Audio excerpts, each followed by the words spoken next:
Oi, pessoal, tudo bem? Aqui quem fala é o Guilherme Dornelles Fernandes, sou coordenador da área de SEO aqui da KPI. Hoje eu estou acompanhado aqui do meu colega de trabalho. Fala pessoal, sou o Vitor Brizola, redator SEO na KPI, e hoje a gente vai conversar um pouco sobre as tendências para o universo do SEO em 2026. Perfeito, Vitão. Cara, essa semana eu estava pensando aí no que a gente pensa, né, de tendências para 2026. Até olhando assim um pouco para trás, né, início de 2025, acho que o tema que mais ficou vigente nos nossos bate-papos com os nossos clientes, com os nossos parceiros estratégicos, foram as inteligências artificiais, né, cara? Teve uma pesquisa no início do ano ali pelo Ahrefs, que é um dos maiores players do mercado de SEO internacional, que mostrou, né, que todas as pesquisas que contêm o AI Overview tiveram uma queda ali de aproximadamente 35% do seu CTR, né? Lembrando, né, que o AI Overview é basicamente aquela resposta gerada por IA no topo da pesquisa do Google. Isso gerou um certo rebuliço, né, no mercado, também gerou muitas dúvidas entre a nossa cartela de clientes. Como que a gente trabalharia SEO sabendo que tem agora, em 2025, um elemento novo na SERP, no jogo, né, do Google, e reduz drasticamente a quantidade de cliques, né? Então foi um controle de expectativas e uma revirada estratégica para a gente saber utilizar esse recurso, sabendo que em 2025 a gente teria um desafio muito grande para superar ou até mesmo conquistar o mesmo nível de tráfego orgânico de 2024, né? Total, Gui. E a gente teve, né, no final de 2024, a integração, né, dos recursos de IA na pesquisa orgânica do Google. E logo de cara, né, o que a gente viu foi uma queda de tráfego bem considerável, principalmente para os sites, né, que dependiam bastante de blog. Então,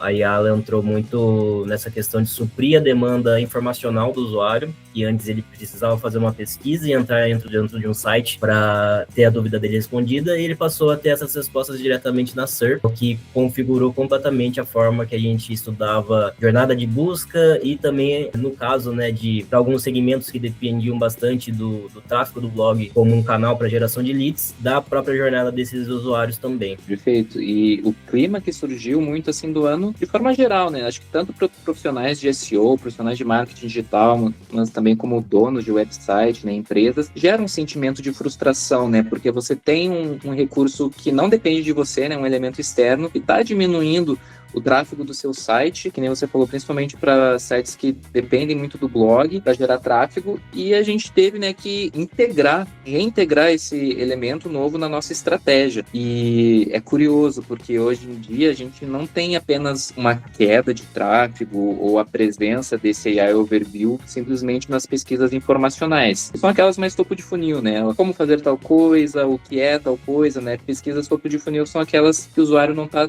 tão próximo de uma conversão, de uma compra de um produto ou de um serviço ainda, né? Cara, recentemente saiu uma pesquisa do SEMrush, eles fizeram uma análise de cerca de 10 milhões de palavras-chave, né? Tipo, muita palavra-chave americana, né? Essas pesquisas geralmente focam mais nos Estados Unidos, mas a gente entende como base para trazer conclusões para os nossos clientes, para nossa rotina aqui no Brasil, né? Primeiro que parece estar ocorrendo uma certa mudança de como o usuário utiliza o AI Overview e as próprias LLMs, como ChatGPT, Perplexity, Gemini também. No início do ano, parecia muito que no momento que o usuário tinha contato com essa ferramenta, com esse recurso do Google, parece que a jornada dele meio que terminava ali, porque não gerava nenhum clique, né? Diminuía muito o CTR, a gente viu essa queda de tráfego de forma global nos sites, mas conforme o ano foi passando, o AI Overview deixou de aparecer só para pesquisas informacionais, topo de funil. Aos poucos ele foi entrando em pesquisas comerciais, né? Então, o usuário que já está comparando marcas, comparando preços, querendo entender qual que é o melhor serviço no seu bairro, algo nesse sentido, né? Então, a pesquisa ela traz, por exemplo, de que no início do ano, em janeiro, 91% da presença do AI Overview estava em pesquisas informacionais. Já ali em outubro, já caiu para 57%, né? Então, aqueles clientes, empresários, empresas de forma geral, que estão aí com seu site que dependem muito do blog, já estavam perdendo esse tráfego informacional, mas a gente está vendo agora com a virada do ano de que empresas, e-commerces, por exemplo, né, empresas que não dependem tanto do blog post para gerar tráfego também vão ter o seu impacto aí no tráfego de forma mais expressiva em 2026, né? Essa é a nossa expectativa. Exatamente, Gui. E acho que isso anda de mãos dadas com uma própria mudança do comportamento do usuário, né? Num primeiro momento, com a IA chegando ali na pesquisa orgânica do Google, a gente teve uma queda muito expressiva, como a gente estava comentando, né, nos blogs, né, que atacou esse ponto da pesquisa, né, da demanda informacional. Mas a gente tem uns dados, por exemplo, agora do final de novembro, que mostram que o consumidor brasileiro está cada vez mais considerando utilizar a IA como uma ferramenta de auxílio no momento da tomada de decisão, quando ele está decidindo, né, fazer alguma compra. A gente tem dados também, né, dos consumidores americanos que agora no final de 2025, cerca de 25% deles falaram, né, que já utilizaram a IA como um agente de compra, né? Então a gente vê a IA assumindo um papel cada vez mais estratégico dentro da jornada do consumidor digital. Por outro lado, também a gente vê grandes players, né, como por exemplo a OpenAI lançando o recurso Shopping Research no ChatGPT, agora no final de novembro, que mostra, né, que a IA agora, a expectativa é que ela comece a ser interpretada por e-commerces, por sites que têm como foco o faturamento, como um potencial ativo dentro da estratégia, né? Então, demanda aí dos profissionais, né, de SEO, essa expertise para a gente saber quais são os caminhos para otimizar o site do cliente para essas ferramentas, né, para os LLMs.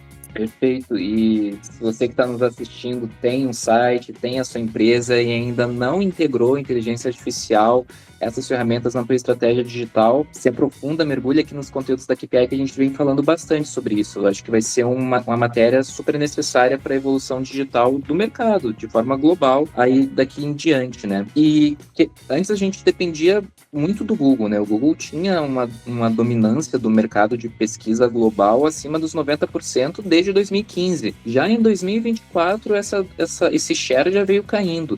Uma pesquisa recente, ele mostrou pra gente que talvez tenha caído até 86%, né? Então, quando tu vê ali que caiu 1%, tá, pode ser um outlier, né? Pode ser algo isolado, mas cair 2, 3, 4% do share, a gente já vê uma tendência, né? E isso são dados mundiais, né? Não é pouca coisa. Então, a gente consegue comprovar que por dados de mercado também, que de fato essas ferramentas estão sendo implementadas na jornada desse usuário, né? Só o ChatGPT em 2025 ele teve mais visitas mensais do que o Bing, né, que seria aí um concorrente do Google, que também tem um share de mercado bem reduzido em comparação com o Google, né, que tem praticamente esse monopólio, mas é uma ferramenta de LLM que já está trazendo mais tráfego, né, do que outra ferramenta de SEO mais tradicional. E que nem você comentou, né, Vitor? O usuário que entra nessas ferramentas, talvez mais nas LLMs de fato, como o ChatGPT, Gemini, Perplexity, do que o próprio AI Overview, a pesquisa que esse usuário faz, ela é diferente, né? A gente entra no Google e pesquisa, vamos supor, pote de inox, algo nesse sentido. O cara vai, entra na LLM e gera uma conversa, né? Tu não tem uma limitação de palavras-chave, né? O jogo é completamente diferente e o fato de gerar essa conversa com a ferramenta qualifica esse usuário para a sua jornada de compra. Embora não gere um clique, a quantidade de cliques que antes tinha, as ferramentas de LLM geram sim sessões muito mais qualificadas para conversão, um cliente aí que tem como conversões o objetivo de marketing. Legal, Gui. E acho que muito também de uma questão do próprio usuário estar mais exposto, né, às ferramentas de IA, ele vem mudando a forma também de interpretar, a forma como ele constrói, né, as pesquisas dentro da ferramenta, né. Eu acho muito interessante esse dado que você traz sobre que, de fato, no início, né, quando a gente teve aquela queda absurda no tráfego e muitas palavras-chave informacionais passaram a ter o IA Overview na posição 0, os próprios sites, né, que foram vítimas, né, dessa perda expressiva de tráfego, eles relatavam que pouquíssimo tráfego de referência vinha dessas pesquisas que foram, né, usurpadas, né, roubadas pela IA. Então, o usuário, ele buscava a informação, ele recebia a resposta diretamente da IA e acabava, né? E agora a gente vê um movimento um pouquinho diferente, né? O usuário, ele começa a, de repente, não sei se é uma questão de confiança, mas ele está mais disposto a estar entrando dentro das fontes de conteúdo que a IA seleciona para query, né, para consulta que ele faz ali dentro da SERP. Isso. A gente vive num mundo tão fragmentado, né? A questão de fake news, o usuário, nós, enquanto seres humanos, a gente quer buscar uma informação verdadeira, íntegra, para a gente tomar as nossas decisões, né? E não apenas nessas pesquisas informacionais, mas como que tu vê que isso vem afetando também e-commerces? Essa pesquisa mais comercial. Boa. Então, a gente acredita, né, que cada vez mais vai se falar sobre a importância dos LLMs para e-commerce. É algo que já se começou a falar em 2025, mas é algo que promete ser ali um dos key points da área para 2026. E, de fato, né, acho que existe já hoje uma demanda pelos profissionais, né, tomadores de decisão dos e-commerces, de estar antevendo, de repente, esse movimento que vai ser com o usuário, né, da pesquisa orgânica tradicional, estando cada vez mais suscetível à recomendação da IA para a tomada de decisão de compra. E a gente sabe que é uma via de mão dupla, né, então, da mesma forma como as ferramentas de IA elas chegaram e elas começaram atacando as palavras-chave informacionais, existe muito movimento assim de testagem, de entender qual que é a melhor função e qual que seria o melhor cenário de utilização da IA para os tipos de pesquisa que a gente tem catalogados, né, como a intenção de busca do usuário. E ao mesmo tempo tem esse movimento, né, de amadurecimento do consumidor frente à utilização dessas tecnologias. Então, muito provavelmente isso vai acabar chegando num ponto onde a pesquisa orgânica ela vai ser a pesquisa com IA, né? A otimização para SEO ela será a otimização para LLMs. E uma coisa não vai conseguir andar sem a outra. E é curioso isso que você fala, né, do consumidor estar se adaptando e as empresas estarem integrando essa ferramenta nas suas estratégias digitais, porque no fim do dia a gente está falando de uma nova tecnologia, né? E qualquer nova tecnologia ela precisa ter a confiança do usuário para ser integrada na sua jornada de compra, no seu dia a dia, né? Isso acontece com qualquer tipo de tecnologia, não só tecnologias digitais, né? E ao mesmo tempo que a gente tem essa mudança de paradigma de comportamento do usuário, comportamento dentro do Google, dentro dessas ferramentas, a gente também tem todo o mercado malicioso também para manipular os resultados das próprias LLMs, né? No Google tradicional, no SEO tradicional, a gente chama essas práticas de SEO Black Hat. Basicamente são práticas não necessariamente legais, porque não tem leis para regular esse tipo de situação, mas são movimentos que os webmasters, né, que os donos de website fazem, maliciosos, com má fé, contra as recomendações do Google para manipular esses resultados, conseguirem resultados melhores, melhor posicionamento, mais visitas orgânicas para os seus sites, né? Só que no momento que se adere a esse tipo de prática, você está derrubando de forma geral a qualidade do conteúdo que o usuário encontra na internet, né? Então você está meio que atrapalhando o trabalho de todo um mercado, né, que de alguma forma quer crescer, e também da própria jornada do usuário que quer encontrar uma informação confiável, fidedigna para tomar suas decisões de compra, né? E também ficando mais suscetível a penalizações, né? E como é difícil tu recuperar um site depois de uma penalização manual ali do Google, né?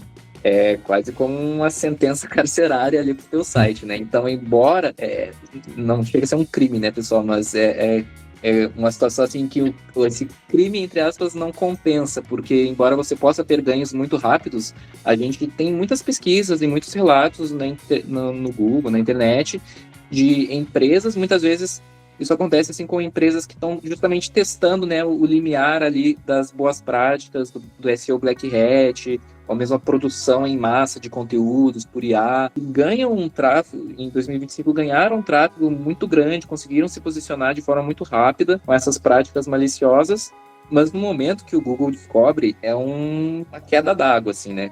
Cai completamente o seu tráfego, e para recuperar depois vão ser anos de construção de autoridade e confiança novamente, né? Então você está apostando a reputação da sua marca nesse tipo de situação. Exato, Gui. E quando a gente para pensar, né, houve um uso da IA em escala sem precedentes para criação de conteúdo e também para automatização de processos que envolvem, né, a saúde técnica dos sites. Outra aposta que a gente tem, né, forte para 2026 é que em algum momento o consumidor, né, o usuário que está pesquisando, ele vai ser atingido por uma fadiga de conteúdos gerados por IA. É algo que a gente já observa em pessoas que utilizam bastante, ou dentro dos LLMs de fato, ou um usuário que está ali habituado, né, a responder as dúvidas deles pelo IA Overview, mas que esse consumidor está cada vez mais ciente de determinados aspectos, né, formatos que a IA geralmente utiliza e que passam a ser reconhecíveis uma vez que a pessoa está ali diante daquela realidade todos os dias. Então, esse é um ponto que a gente precisa levar em consideração para uma estratégia.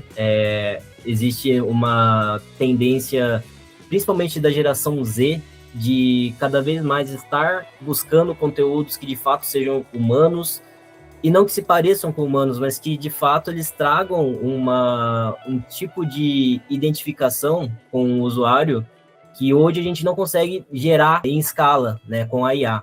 A IA ela acaba sendo, para muitas funções, especialmente para geração de conteúdo, muito genérica na construção. Então, a gente acredita que isso não só, né, para o comportamento do usuário em si, mas tanto os algoritmos dos mecanismos de busca, eles vão estar cada vez mais munidos para identificar conteúdos que foram gerados com inteligência artificial e sem validação humana.